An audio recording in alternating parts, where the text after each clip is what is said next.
irmãos, que hoje eu estou num dia bem cansativo. Estive de manhã lá em Ferraz de Vasconcelos, ministrando na Santa Ceia lá em Ferraz. Voltei para casa, almocei correndo, estive em Guaianazes, numa reunião em Guaianazes. Aí saí de Guaianazes e vim direto para cá. Estou com o corpo cansado, mas com a alma alegre, com a alma cheia de Deus, porque Deus é maravilhoso. Abra sua Bíblia, por favor, amado, no livro de Neemias. Livro de Neemias, capítulo 1, e o versículo 4. Livro de Neemias, no capítulo 1, e o versículo 4 diz: E tendo eu ouvido este relato, assentei-me, e eu chorei amargamente, e eu me lamentei por alguns dias, e eu me coloquei em jejum e oração diante do Deus dos céus. Amém. Irmãos, aqui nessa história do livro de Neemias, a Bíblia relata que Neemias, ele estava longe da sua terra, estava longe de Jerusalém, e ele servia de copeiro para um rei de uma outra nação, de um outro império. E um dia chegou os amigos de Neemias até ele. Então Neemias, ele pergunta: e aí, como que está Jerusalém? Como que está lá a nossa cidade? E os amigos de Neemias disseram: olha, Neemias, os muros estão derrubados, as portas foram queimadas, a cidade está destruída. E quando Neemias ouviu aquele relato, diz esse versículo que nós lemos, que ele se assentou e ele chorou amargamente. Quantas das vezes, amados, que nós passamos por situações em nossas vidas, ou nós recebemos algumas notícias que nos deixam tristes e nos fazem chorar amargamente. Mas é interessante aqui que diz: e eu me lamentei por alguns dias. Ele chorou, mas ele não chorou o tempo todo. Eu me lamentei por alguns dias. Amado, talvez você esteja passando por momentos que te fazem chorar, mas eu quero te dizer que só chorar não adianta. Eu nasci na igreja e eu cresci na igreja e eu ouvi durante anos inteiros: Deus não resiste lágrima de crente. E na minha cabeça de menino,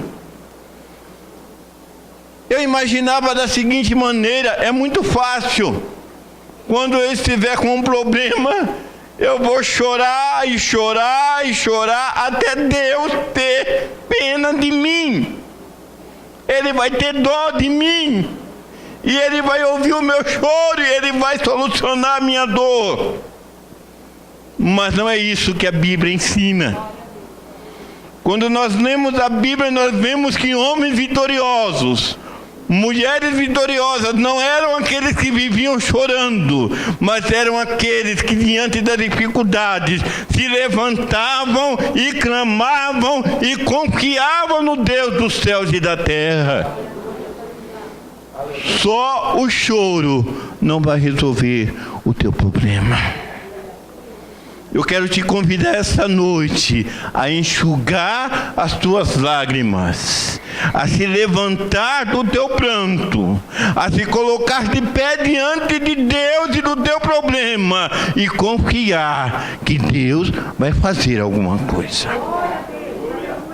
E aqui diz que Neemias, ele diz: eu me coloquei em jejum e em oração diante do Deus dos céus. Só se lamentar não resolve. Há uns dias atrás eu estava conversando com uma irmã minha e ela me fez uma crítica muito dura. Ela disse: mano, você está passando por uma luta tão grande. Eu falei: eu estou. Mas eu estou te vendo todo alegre. Eu falei: você queria que eu tivesse como? Mas eu estou te vendo todo feliz. E eu falei: você queria que eu tivesse como? Sentado, caído e chorando? Eu não. Eu prefiro ficar de pé e me alegrar em Deus. Amado, enxugue o teu pranto e a primeira coisa, comece a orar e a jejuar e falar do teu problema para Deus. Porque tem muita gente que quando está com um problema, ele conta para todo mundo, menos para Deus. Ele se abre com todo mundo e Deus está do lado dizendo: conta para mim onde é a tua dor, fala para mim o que você precisa. E Neemias orou e Deus começou a agir.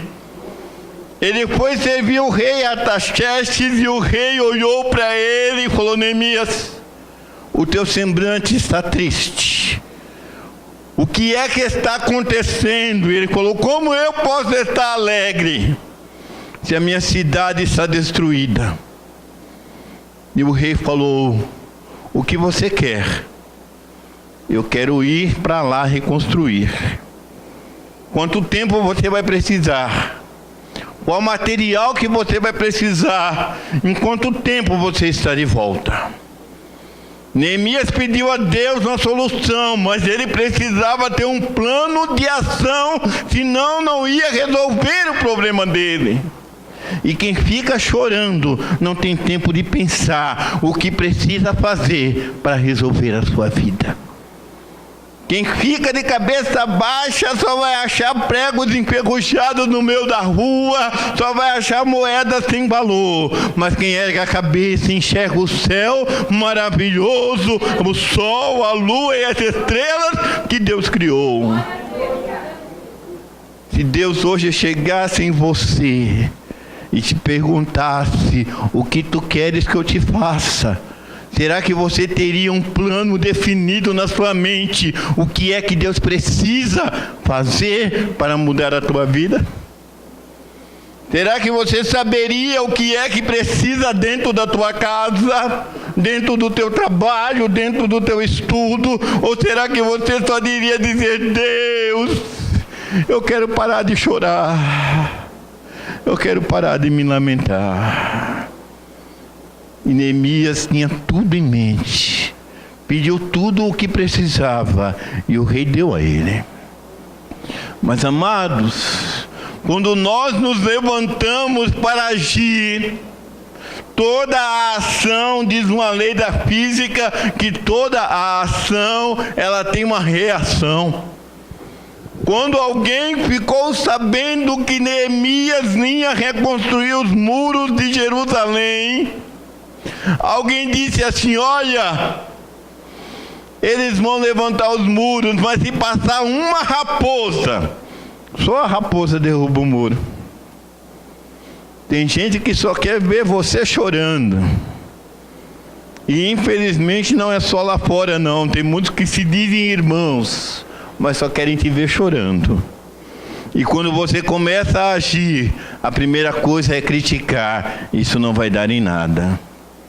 Isso é fogo de palha, daqui a pouco acaba. Ele começou, mas ele começa e para.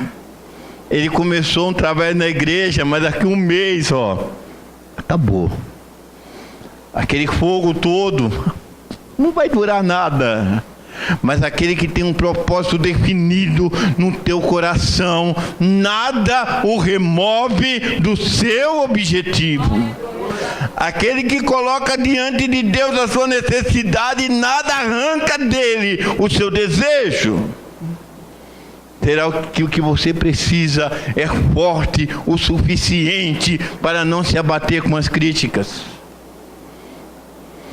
E Neemias não olhou para as críticas, ele continuou lutando, continuou levantando os muros. Veio o segundo tipo de ataque. E alguém chegou em Neemias e disse: Neemias, os inimigos estão se articulando para vir guerrear contra nós. Neemias, eu acho melhor você se esconder dentro do templo.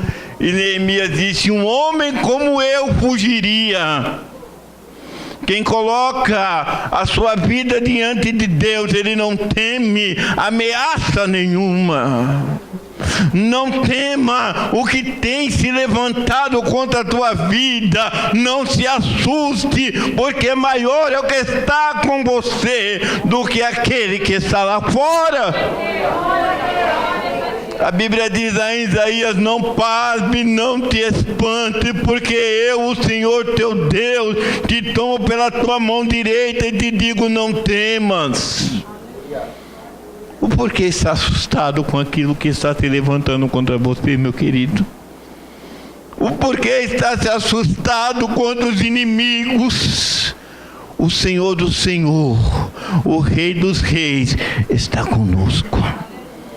Não precisa temer aquilo que o homem pode fazer.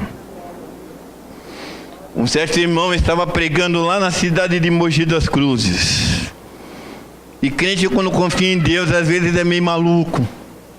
Irmão pregando num culto ao ar livre, à noite, e tinha lá o valentão do bairro, e aquele valentão gritou: crente, cara de sapo, cala tua boca.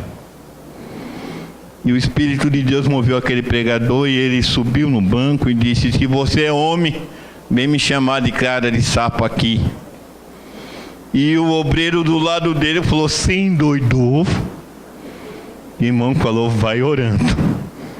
Vai orando. E aquele homem valentão veio. E o irmão lá tremendo, né? Do lado tremendo, e o pregador orando. Quando aquele irmão chegou diante dele, ficou parado. Não pôde se mover, não pôde mais se mexer, porque o Espírito de Deus parou dentro dele. Ele ouviu a pregação do Evangelho e aceitou a Cristo como Senhor e Salvador da sua vida. O que é que te assusta? É porque alguém te ameaçou de morte? É porque alguém ameaçou tomar o teu emprego? É porque alguém ameaçou tomar tudo que você tem, e agora você quer parar de falar de Deus por causa disso?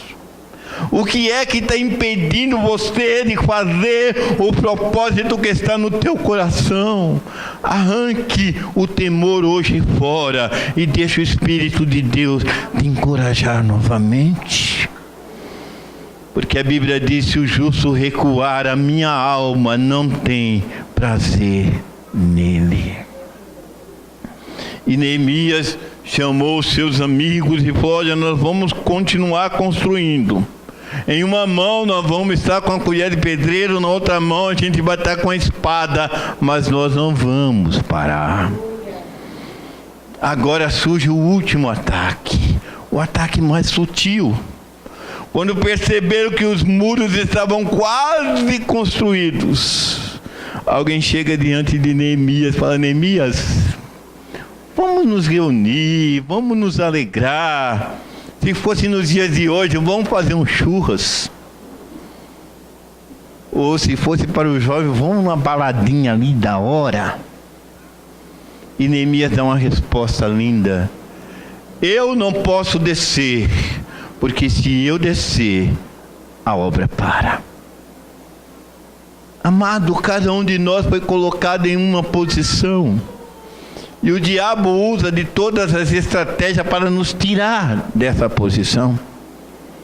Quando ele percebe que a zombaria não adiantou, quando ele percebe que o levante não adiantou, ele vem suavemente, com sapatinhos de lã, para nos fazer convites que aparentemente são bons, mas que nos tiram do foco. E quantas pessoas que, por não discernirem, saem do foco porque receberam um convite aparentemente bom. Estava dedicado na obra, estava uma bênção, Mas de repente apareceu alguém. Olha, vamos curtir um pouco. Vamos nos alegrar um pouco. Um dia desses chegaram em mim e disseram: sabe qual é o teu grande problema, Evanildo? Eu falei: qual? Você é muito certinho. Será que não dá para você pedir uma licencinha para Deus um pouco? Eu falei: não posso. Mas só um pouquinho. Eu não posso. Porque Ele me deu uma obra a fazer e se eu descer, a obra para. Cuidado, irmão, com os convites que te tiram do foco que Deus colocou na tua vida. Cuidado com os convites que desviam você da chamada de Deus. Cuidado, jovem. Cuidado. Às vezes aparece alguém que parece ser a mulher dos sonhos, o homem dos sonhos. E as moças dizem: eu conheci um gato. Eu conheci um pastor meu que dizia: quem dorme com um gato amanhece arranhado. Cuidado. Cuidado. Tem muito cachorro vira-lata disfarçado de gato de raça aí, mas depois jogou um pouco de água, cai aquele pelo e aparece o lobo. Cuidado. Você tem chamada de Deus, você tem ministério que Deus te deu. Cuidado para não descer do padrão que Deus te colocou. Cuidado. Cuidado. Deus te chamou para o ministério da palavra, mas vem convite para te tirar fora dele. Cuidado, porque depois que perde o foco para achar de novo é difícil. É difícil. Depois que perde o talento, que a ferramenta se enferruja, para amolar de novo é difícil. Cuidado, igreja, para não descer do lugar que Deus te colocou. Porque quando desce, aí o culto já não tem mais graça. Aí os olhos já não choram mais com a presença de Deus. O coração já não ferve mais com o fogo do Espírito. A vontade de ir para a igreja desaparece, porque perdeu o foco. Mas é só um pouquinho, irmão. É só um minutinho. A Bíblia diz que um abismo chama outro abismo. Quantas pessoas que nós já conhecemos nessa caminhada cristã, que hoje nós olhamos para o lado e sentimos falta dele. Quantos tinham chamadas de Deus que eram para ser obreiros hoje e estão enrolados e não conseguem mais, porque se enrolaram, porque saíram um pouquinho do lugar. Baixou o padrão um pouco, baixou o padrão de qualidade um pouco. Hoje nas empresas há padrões de qualidade muito grandes, ISO 9000, ISO isso, ISO aquilo, e não pode baixar. Se baixar, perde mercado. Os padrões de Deus são maiores do que qualquer ISO que existe. Então não pode baixar, porque a obra para.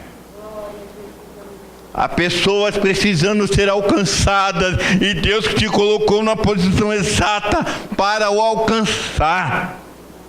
Mas se você sai dela, como é que vai alcançar? Esses dias atrás eu louvei a Deus porque Deus me permitiu falar com um homem. E nós começamos a conversar sobre diversos assuntos. E eu cheguei nele bem direto e disse: amigo, qual a tua religião? Ele falou: sou católico. Eu falei: beleza. Qual é a tua sociedade secreta que você faz parte? E ele me olhou assustado. Eu falei: qual é a tua sociedade secreta? Eu sei que você faz parte de alguma, não sei qual. Eu sou maçom. Eu falei: muito bem. Vamos falar de Jesus. E nós sentamos, almoçamos, conversamos. E eu falei de Jesus para aquele homem. porque eu estava na posição certa, na hora certa, para poder falar com Ele. Há pessoas que precisam ser alcançadas, e Deus te colocou na posição exata de alcançá-los. Mas o inimigo vai querer que você desça, e você desce, a obra para. A obra para. Mas o Espírito de Deus está te falando essa noite: não desça, não ceda, diga não. Ô irmão Evandro, mas o convite é tão bom. Mas diga não, porque Deus tem algo melhor para você. O convite é irresistível, mas Deus tem algo melhor para te dar. Eu sei, irmão, que há momentos na vida que é difícil dizer não. É difícil, mas exige sacrifício, porque quem nos chamou foi Deus e não o homem. O talento que tem no teu coração, quem deu foi Deus, não foi o ministério, não foi homem, não foi mulher, foi Deus. O inimigo quer roubar, por isso que ele quer que você saia da tua posição. Mas diga não essa noite. Se for preciso dizer não 2 vezes, 3, 5, 10, diga não. Em toda a minha vida, amados, eu nunca disse tantas vezes não como eu tenho dito desde fevereiro desse ano. E eu tenho dito: Jesus, me ajuda, porque está difícil dizer não. Não, não, não, não, não, não, não. E tem momentos que você precisa dizer para alguém qual é a parte do não que você não entendeu, o N, o A, o O ou o tio. Porque a pessoa não entende. E você diz não. Mas ela insiste porque ela pensa: uma hora ele baixa a guarda. Mas o Senhor diz para você essa noite: não baixe a guarda. Não desça, termine a obra que Deus te deu, que a recompensa com certeza é certa. Que Deus nos abençoe e nos guarde no nome de Jesus. Amém.